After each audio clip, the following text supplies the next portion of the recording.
নবীরা প্রত্যেকেই প্রত্যেকের স্থান দখল করে নেবেন, নবীদের কাছে থাকবেন ওই সমস্ত লোকেরা যারা নবীদের অনুসরণ বেশি করেছেন, সুন্নতের উপরে যারা বেশি আমল করেছেন, তারা থাকবেন নবীদের কাছাকাছি। জোরে কোন সুবহানাল্লাহ, আরো জোরে কোন সুবহানাল্লাহ।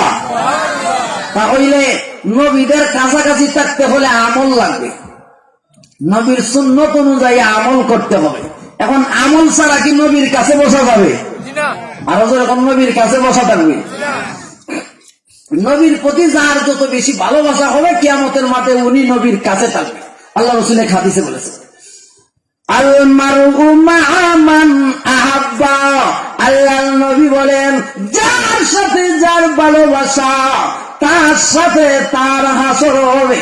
তাহলে বোঝা গেল আল্লাহর নবীর সুন্নতের উপরে যদি আমল করা হয়, নবীজি আরেক হাদিসে বলেছেন, মান আহাব্বা সুন্নতি ফাকাদ আহাব্বানি। যেই ব্যক্তি আমার সুন্নতকে ভালোবাসলো, অর্থাৎ সুন্নত তরিকায় চললো, সুন্নত অনুযায়ী আমল করলো, ফাকাদ আহাব্বানি, সে আমাকে ভালোবাসলো। ও মান আহাব্বানি, আর যেই ব্যক্তি আমাকে ভালোবাসলো, কানা মাই ফিল জান্নাহ, সে জান্নাতে আমার সাথে থাকবে। তাহলে বোঝা গেল সুন্নতের উপরে আমল করলে না নবীর কাছে থাকবো। এখন সুন্নতের উপরে আমল করব কি? আমরা ওয়াজের আয়োজন করে আমরা উপস্থিত থাকি না। এখন ঠিক না, ঠিক না? আরো এখন ঠিক কিনা?